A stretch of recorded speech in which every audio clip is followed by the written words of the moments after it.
Ms Broad. Thank you, Acting President. I am pleased to be able to speak on the Crimes Amendment Performance Crime Bill 2025.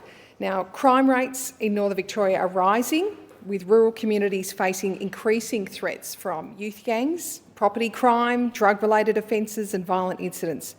Families and farmers are feeling unsafe in their own homes, in their own towns.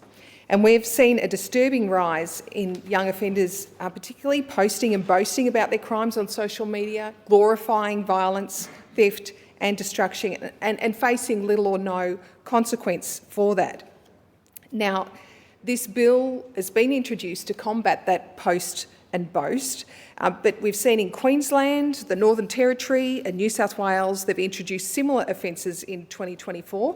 Western Australia has a bill before the Parliament as of February 2025, and a bill was tabled in the South Australian Parliament in May 2025.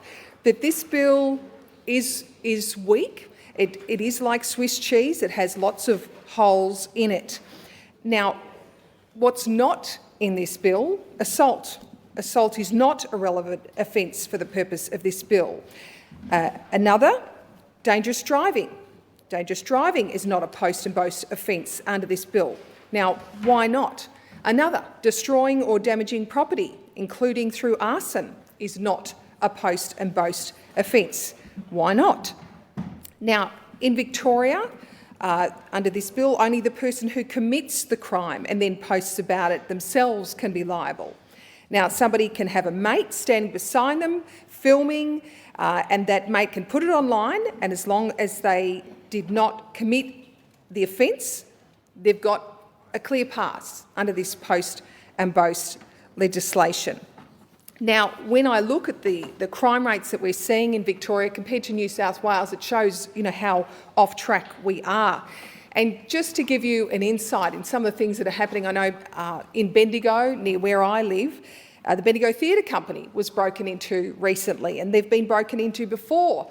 We've read about a councillor that had his car broken into, but he is one of many in the region.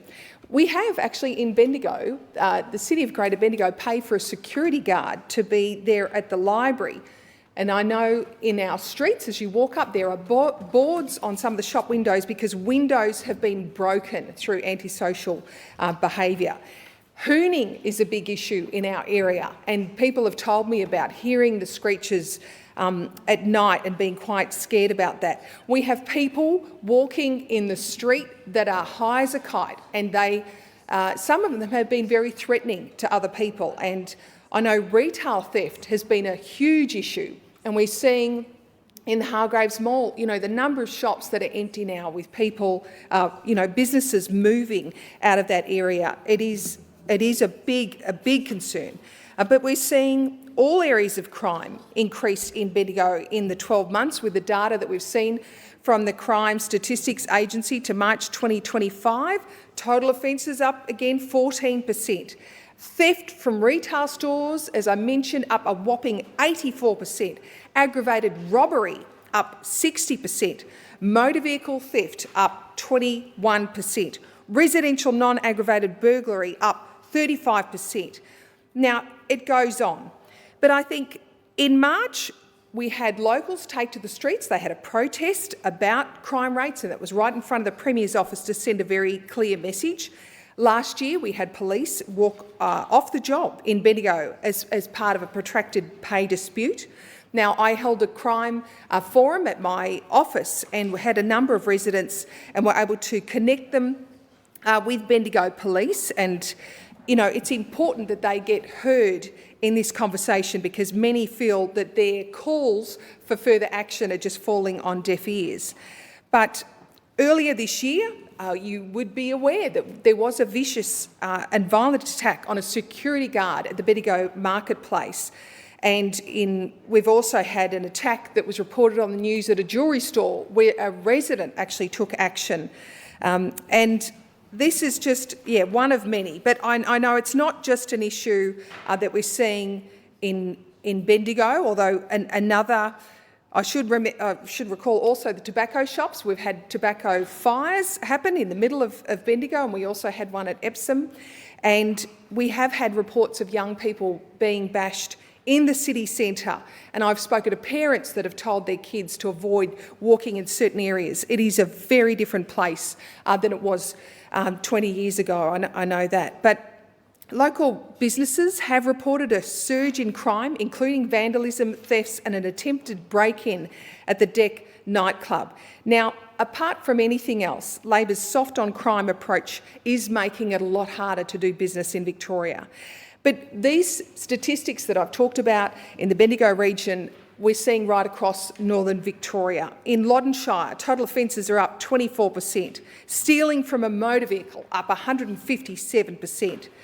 And I know in Shepparton, total offences up 22%. Motor vehicle thefts up 60%. Stealing from a retail store, 110% increase. In Hepburn, we've seen total offences up another 8%, but in some areas it's been a dramatic increase. Motor vehicle theft up 63%, stealing from a motor vehicle up 51%, stealing from a retail store up 69%.